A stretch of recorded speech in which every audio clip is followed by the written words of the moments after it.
अस्सलाम वालेकुम students. Chemistry के आज के लेक्चर में हमने केमिकल कैलकुलेशंस के बारे में पढ़ना है।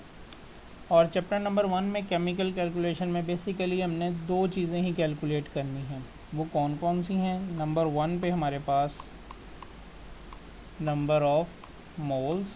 लास्ट लेक्चर में हमने मोल्स का कंसेप्ट पढ़ा था, मोल का कंसेप्ट पढ़ा था। और सेकंड नंबर पे नंबर ऑफ पार्टिकल्स। दो चीज़ें ही हमने कैलकुलेट करनी है। इन्हीं दो फार्मूलाज से आगे और भी फार्मूलाज ड्राइव होने हैं। एक क्या है, मोल्स को कैलकुलेट करना, और दूसरा पार्टिकल्स को कैलकुलेट करना। अब इन्हीं दोनों चीज़ों का हम वन बाय वन फार्मूला देख लेते हैं कि अगर हमने नंबर ऑफ़ मोल्स को कैलकुलेट करना है तो लास्ट लेक्चर में भी हमने उसका फार्मूला पढ़ा था। उसमें हमारे पास known mass of substance divided by its molar mass, कि अगर हमने नंबर ऑफ़ मोल्स को फाइंड आउट करना है तो किसी भी चीज़ के गिवन मास को जब हम उसके मोलर मास पे डिवाइड करते थे तो हमारे पास नंबर ऑफ़ मोल्स आ जाते थे। और नंबर ऑफ़ पार्टिकल्स जो हैं ये हम नंबर ऑफ़ मोल से ही फाइंड आउट करते हैं। किस तरह से? नंबर ऑफ़ पार्टिकल्स को फाइंड आउट करने के लिए हमें number of moles multiply by N A stands for Avogadro number, यानी कि हमने नंबर ऑफ़ मोल्स को 6.02 टॉस 10 टू रेज पावर 23 से मल्टीप्लाई करना है तो हमारे पास number of particles find out हो जाएंगे। दोनों सिंपल से फार्मूलाज हैं। नंबर ऑफ़ मोल्स में क्या है, नून मास को मोलर मास पे डिवाइड कर देना है, और नंबर ऑफ़ पार्टिकल्स में जो इस मेथड से हमारे पास नंबर ऑफ़ मोल्स आएंगे उनको हमने एवोगैड्रो नंबर से मल्टीप्लाई करना है तो हमारे पास नंबर ऑफ़ पार्टिकल्स आ जाएंगे। अब इन्हीं दोनों फार्मूलाज पे बेस करते हुए जो केमिकल कैलकुलेशंस हैं वो दो तरह की हैं। कौन कौन सी हैं, वन बाय वन उन्हें देख लेते हैं। एक है जी हमारे पास मोल मास कैलकुलेशंस, और दूसरी है हमारे पास मोल पार्टिकल कैलकुलेशंस। मोल मास और मोल पार्टिकल, इनका मतलब ये है, मोल मास कैलकुलेशन का मतलब ये है कि आपको मास दे दिया गया है और आपने मोल्स कैलकुलेट करने हैं, या सेकेंडली आपको नंबर ऑफ़ मोल्स बता दिए गए हैं और आपने मास को कैलकुलेट करना है।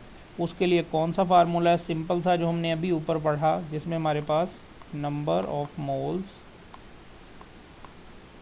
Is equal to known mass divided by molar mass. ये फार्मूला कब यूज़ होगा? जब हमें मास गिवन दे दिया जाएगा कि आपके पास इतने ग्राम हैं किसी भी चीज़ के, नंबर ऑफ़ मोल्स बताइए। और इसी से दूसरा फार्मूला ड्राइव होगा मास वाला। वो आप किस तरह से कैलकुलेट कर सकते हैं? सिंपली ये मोलर मास जो है इधर आके मल्टीप्लाई हो जाएगा number of moles multiply bye molar मास।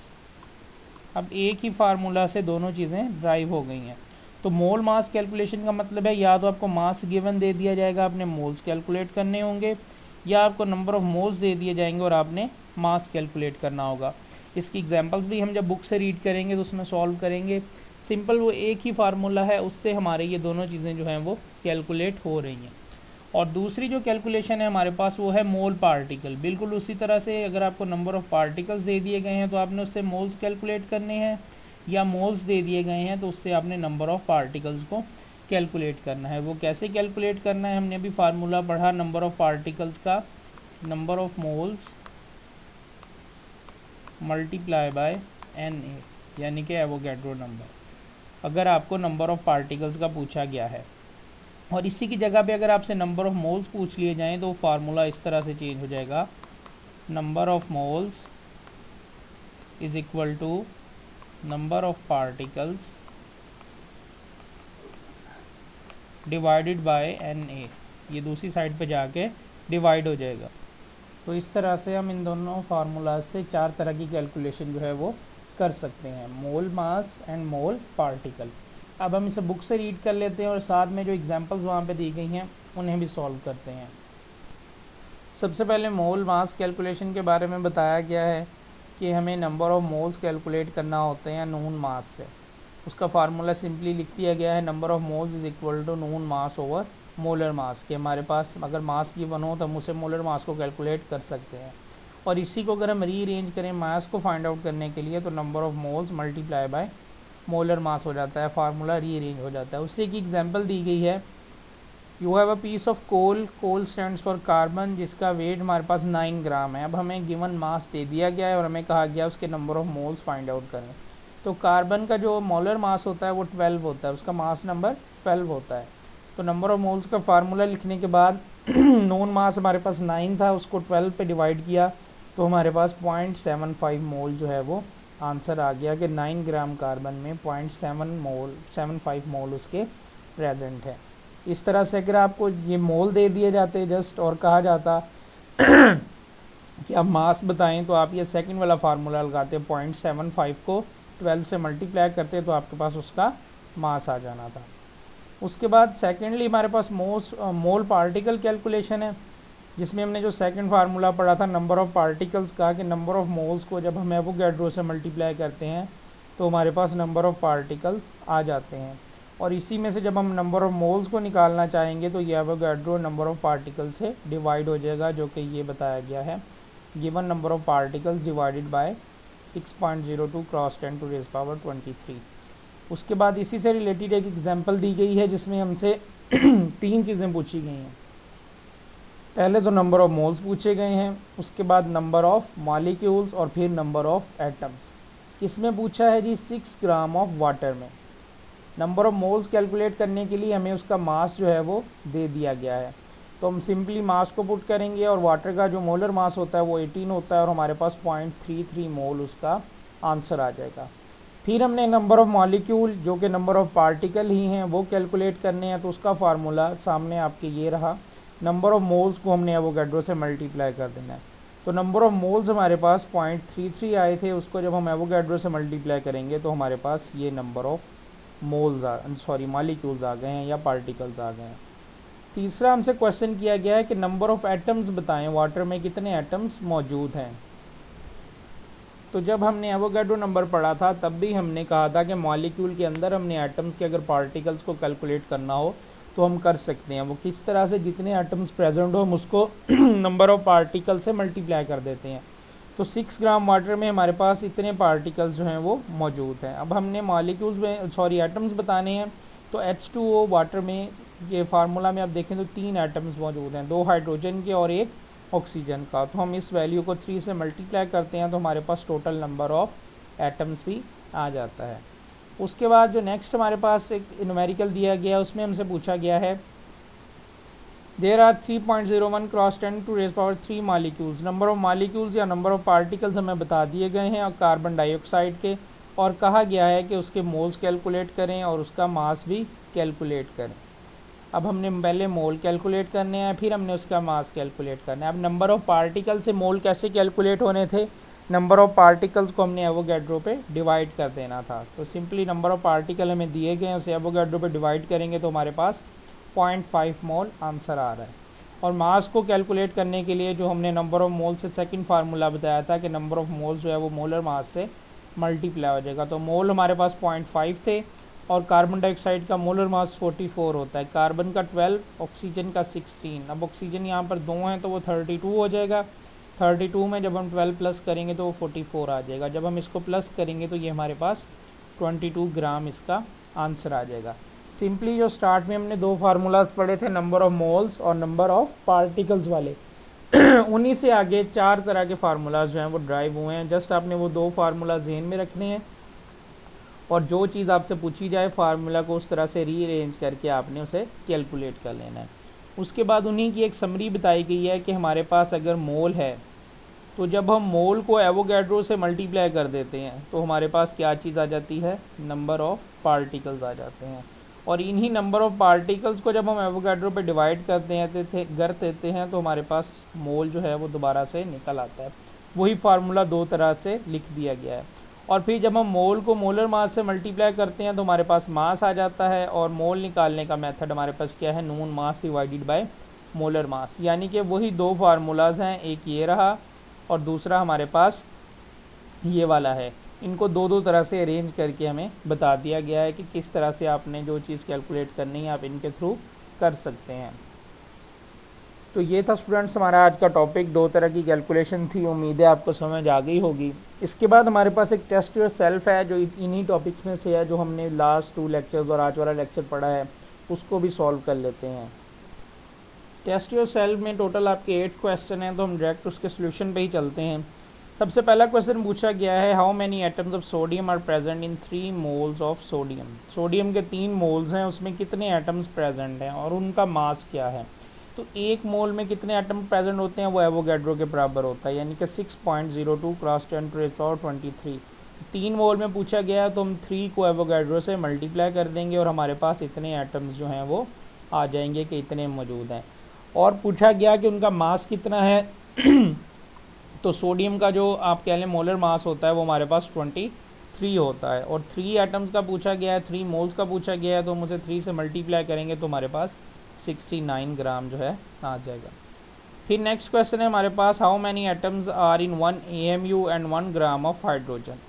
हमारे पास 1 ग्राम हाइड्रोजन है और 1 AMU हाइड्रोजन है, 1 ग्राम एंड 1 AMU। हमने पढ़ा था जब हम ग्राम की बात करते हैं 1 ग्राम जो है वो मोल के बराबर हो जाता है, जब हमने ग्राम एटॉमिक मास की बात की थी। और 1 मोल में जो है हमारे पास एवोगैड्रो के बराबर एटम्स प्रेजेंट होते हैं।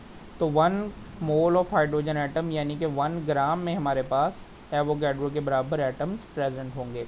अब 1 AMU की बात आ गई, तो हमने जब रिलेटिव एटॉमिक मास पढ़ा था तो उसमें हमने बताया था 1 AMU का जब हम ग्राम्स में कन्वर्ट करते हैं तो हमारे पास 1.66 क्रॉस 10⁻⁻24 ग्राम आ जाता है। और 1 ग्राम में हमारे पास इतने प्रेजेंट हैं, हमने अभी कैलकुलेट किए, और जब हमने 1.66 में कैलकुलेट करने होंगे तो इसको 1.66 से मल्टीप्लाई कर देंगे तो हमारे पास ये इतने एटम्स जो हैं वो आंसर आ जाएंगे। जस्ट सिंपली वही कन्वर्जन है। उसके बाद थर्ड हमारे पास क्वेश्चन है, how many atoms are present in 16 gram of oxygen and 8 gram of sulphur. 16 gram हमारे पास ऑक्सीजन है। यहाँ पर आपने एक बात समझ लेनी है कि ऑक्सीजन का जो मास होता है वो भी 16 होता है। तो 16 ग्राम जब हम उसे ग्राम में कन्वर्ट कर लेते हैं तो उसका मतलब है 1 मोल। जबकि सल्फ़र का जो मास होता है वो 32 होता है, जब हम उसे 32 ग्राम होगा तो वो 1 मोल के बराबर होगा। अब उसने यहाँ पर हमसे पूछा है कि ऑक्सीजन के 16 ग्राम में कितने एटम्स प्रेजेंट हैं। तो ऑक्सीजन का 16 ग्राम 1 मोल के बराबर है, और 1 मोल में हमें पता है एवोगैड्रो के बराबर एटम प्रेजेंट होते हैं। सल्फ़र का जो हमारे पास 1 मोल है वो 32 ग्राम के इक्वल होता है। अब हमसे उसने 32 में नहीं पूछा, उसने 8 ग्राम में पूछा है, तो हमें इसे कैलकुलेट करना पड़ेगा। वो किस तरह, 32 ग्राम यानी कि 1 मोल में हमारे पास होते हैं एवोगैड्रो के बराबर, 1 ग्राम में होंगे कितने, 32 इधर जाके डिवाइड हो जाएगा, और जब उसने हमसे 8 ग्राम में पूछा है तो 8 इधर आके मल्टीप्लाई हो जाएगा, और ये हमारे पास इसका आंसर आ जाएगा। उसके बाद फोर्थ क्वेश्चन है, उसने पूछा है कि 1 मोल ऑफ ऑक्सीजन है और 1 मोल ऑफ सल्फर है, क्या इनका मास सेम है। बिल्कुल भी सेम नहीं है। ऑक्सीजन का मास 16 ग्राम होता है, सल्फर का 32 ग्राम होता है, तो इनका मास इक्वल नहीं है। फिर नेक्स्ट क्वेश्चन है, what do you mean by 1 atom of carbon and 1 gram atom of carbon. जब हम सिंपली एटम की बात करते हैं तो हम उसके मास को एटॉमिक मास यूनिट से रिप्रेजेंट करते हैं, और फिर जब हमने पढ़ा था कि जस्ट यही यूनिट हमने यूज़ नहीं करना, हम इसकी जगह पे ग्राम को भी यूज़ कर सकते हैं, तो फिर हम उसे ग्राम एटॉमिक मास कह देते हैं, जो कि 1 मोल के बराबर होता है। तो यही डिफरेंस है दोनों में। 1 एटम ऑफ कार्बन का मतलब ये है, means the carbon atom where atomic mass is 12 AMU, जहाँ पर हम AMU यूनिट का इस्तेमाल करें। जबकि 1 ग्राम एटम का मतलब ये है कि हम कार्बन एटम के मास को ग्राम्स में एक्सप्रेस करेंगे और वो ग्राम एटॉमिक मास कहलाएगा। उसके बाद 6th क्वेश्चन है, if 16 gram of oxygen contains 1 mole of oxygen, यानी कि ऑक्सीजन के 1 मोल का मास हमारे पास 16 ग्राम है, तो वो कहते हैं calculate the mass of 1 atom of oxygen. तो आपने एक एटम का मास जो है वो फाइंड आउट करना है। 1 मोल में है 16 ग्राम, और 1 मोल में कितने एटम्स होते हैं वो हमें पता है, 6.02 क्रॉस 10⁻⁻23। और जब हमने एक एटम में कैलकुलेट करना है तो ये वैल्यू इधर आके 16 से डिवाइड हो जाएगी, और हमारे पास एक एटम का जो मास है वो आ जाएगा। उसके बाद 7th क्वेश्चन है, how many times 1 mole of oxygen atom is heavier than 1 mole of hydrogen atom. Oxygen का जो मास होता है 1 मोल का 16 ग्राम होता है, हाइड्रोजन का मास 1 होता है, तो जो ऑक्सीजन है वो हाइड्रोजन से 16 टाइम ही हैवियर है, 16 टाइम्स इसका आंसर है। फिर नेक्स्ट क्वेश्चन है why does 10 gram nitrogen gas contains the same number of molecule as 10 gram of carbon monoxide. हमारे पास कार्बन मोनोऑक्साइड यानी कि जिसको हम CO फार्मूला से प्रेजेंट करते हैं वो भी 10 ग्राम है, और दूसरी साइड पे हमारे पास नाइट्रोजन गैस है जिसे हम N2 से रिप्रेजेंट करते हैं वो भी 10 ग्राम है। वो कहते हैं कि इनमें नंबर ऑफ मॉलिक्यूल सेम क्यों है। वो इसलिए सेम है कि उनका मॉलिक्यूलर मास सेम है। किस तरह से?